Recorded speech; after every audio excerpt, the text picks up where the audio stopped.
ఆపడానికి చచ్చిపోయిన వాళ్ళ పేరు మీద దొంగ కేసులు వేసినటువంటి ఇంకొక వ్యక్తికి ఇట్లాంటి వాళ్ళందరినీ కూడా సుప్రీంకోర్టులో ఇలా అడ్వకేట్ ఆన్ రికార్డు పెట్టారు.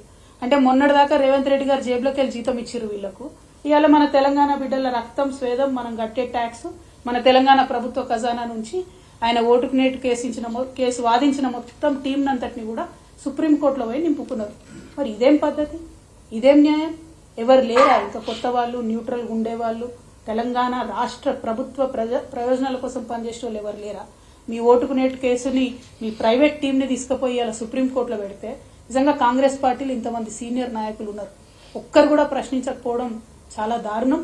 ఇది తెలంగాణ ప్రజల యొక్క డబ్బును సొమ్మును దుర్వినియోగం చేయడం తప్పితే ఇంకొకటి కాదు అని చెప్పి మేము తెలియజేస్తూ ఫైనల్ గా గౌరవ ముఖ్యమంత్రి వర్యులు రేవంత్ రెడ్డి గారు మీరు చెప్పినటువంటి నీతి వాక్యాలను మీరు పాటిస్తే బాగుంటుంది.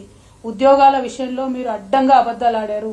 ఉద్యోగాల విషయంలో కేసీఆర్ గారిని బద్నాం చేసే ప్రయత్నం చేసిండ్రు.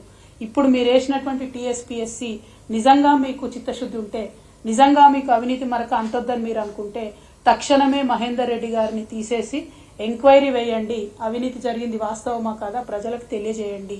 రెండవది, కేసీఆర్ గారు వేసినటువంటి ఉద్యోగాలు మేము ఇచ్చినట్టుగా చెప్పుకుంటా ఉన్నారు, దాన్ని మేము తీవ్రంగా ఖండిస్తా ఉన్నాం. మీరు ఇప్పటి వరకు ఇచ్చిన 60 ఉద్యోగాలే, ఇంకా కొత్తగా ఏం ఉద్యోగాలు ఇస్తారో, డిసెంబర్ వరకు ఏం ఉద్యోగాలు ఇస్తారో తెలియజేయవలసిందిగా కోరుతా ఉన్నాం.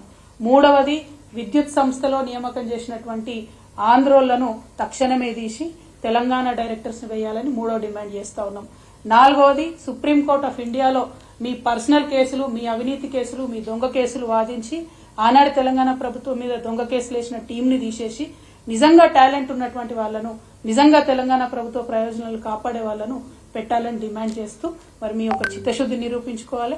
మీరు ఇన్ని రోజులు చేసినటువంటి ఆరోపణలను దాన్నన్నింటినీ కూడా తప్పని నిరూపించే విధంగా ఉన్నటువంటి మీ వ్యవహారాన్ని సరిదిద్దుకోవాలని సూచన చేస్తా ఉన్నాం. Thank you. జై తెలంగాణ. గత 10 ఏళ్లలో ఎప్పుడూ లేనటువంటి విధంగా రాష్ట్ర గీతాన్ని జై జై తెలంగాణను అధికారికంగా గుర్తిస్తున్నామని కూడా చెప్పారు. అంతేకాకుండా మన రాష్ట్రానికి సంబంధించినటువంటి చిహ్నం కావచ్చు, లేకపోతే తెలంగాణ తల్లి విగ్రహాన్ని కూడా మార్పు చేస్తున్నాము. ఈ పరిణామాలన్నింటినీ మీరు ఎట్లా చూస్తారు? అంటే మన గౌరవ ముఖ్యమంత్రి గారు మొదట ఎప్పుడన్నా నిజంగా గుండెల మీద చేసుకొని జై తెలంగాణ అంటేనేమో ఆయన ఇవన్నీ చేసే అవకాశాలు, ఆయన ఇవన్నీ చేసే అర్హత ఉంటుంది. ఆయన ఎప్పుడన్నా జై తెలంగాణ అన్నాడా? జై తెలంగాణ అన్నోళ్ళ మీద గన్ను పట్టుకుని తిరిగిన మనిషి.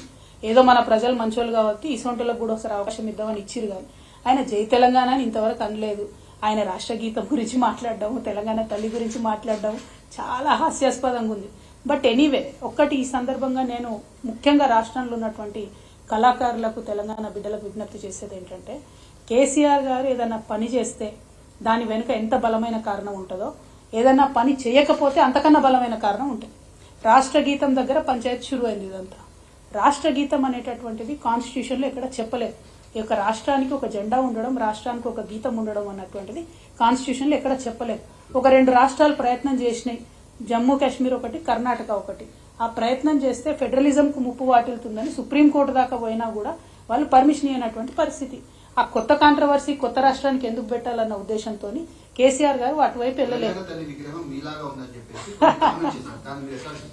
నేను కూడా తెలంగాణ సగటు ఆడబిడ్డనే కదా, నేను ఎట్లుంటాను, మిగతా ఆడబిడ్డలు ఎట్లుంటారు మా తెలంగాణ వాళ్ళు, గట్లే తెలంగాణ తల్లి ఉంటుంది. ఇక అన్ని అపోహలకు పోయి పర్సనల్ గా కేసీఆర్ గారి కుటుంబం అంటే విద్వేషం పెట్టుకొని నిర్ణయాలు తీసుకుంటే ప్రజలు ఆలోచన చేస్తారు. నా రిక్వెస్ట్ ఏంటంటే, ఇవన్నీ చిన్న చిన్న ఆరోపణలు పక్కన పెడితే కేసీఆర్ గారు చేయని పనుల వెనుక కూడా కారణాలు ఉంటాయన్న విషయం తెలంగాణ కళాకారులు, కవులు, రచయితలు కూడా దయచేసి గుర్తించాలని చెప్పి నేను కోరుతూ, ముందుగా మన ముఖ్యమంత్రి గారు తెలంగాణ రాష్ట్ర ముఖ్యమంత్రి గారు కాబట్టి ఎప్పుడన్నా ఒకసారి అసెంబ్లీ ప్రారంభంలోనో అఫీషియల్ కార్యక్రమాల్లోనో జై తెలంగాణ అంటే కొంచెం తృప్తిగా ఉంటుంది తెలంగాణ ప్రజలకు. Thank you. జై తెలంగాణ. డీజీపీ మహేందర్ రెడ్డి మీ హయాంలో కూడా పనిచేశారు. ఇప్పుడు అవినీతి ఆరోపణలు వస్తున్నాయి అంటే మీ హయాంలోనే అవినీతి జరిగింది అనుకోవచ్చు. నేనేమంటున్నామా అంటే, ఆరోపణలు మేము ఎప్పుడు చేయాలి మహేందర్ రెడ్డి గారి మీద? మేమెప్పుడు మహేందర్ రెడ్డి గారిని ఒక చిన్న పల్లెత్తు మాటలే. మహేందర్ రెడ్డి గారిని ఇక్కడ మీరు నేను మాట్లాడుకోలేనంత భయంకరమైన భాషలో దూషించింది ఇప్పుడున్నటువంటి గౌరవ ముఖ్యమంత్రి గారే. రైట్? అంత దూషించి వీరే తీసుకొచ్చి టీఎస్పీఎస్సీ చైర్మన్ గా చేస్తారు. ఇప్పుడు ఇంకొక లాయర్ ఎవరో వచ్చి అవినీతి జరిగింది అంటారు. మరి ఈ వైరుధ్యాన్ని ఎట్లా చూడాలి? ప్రజలకైతే ఒక క్లారిటీ రావాలి కదా.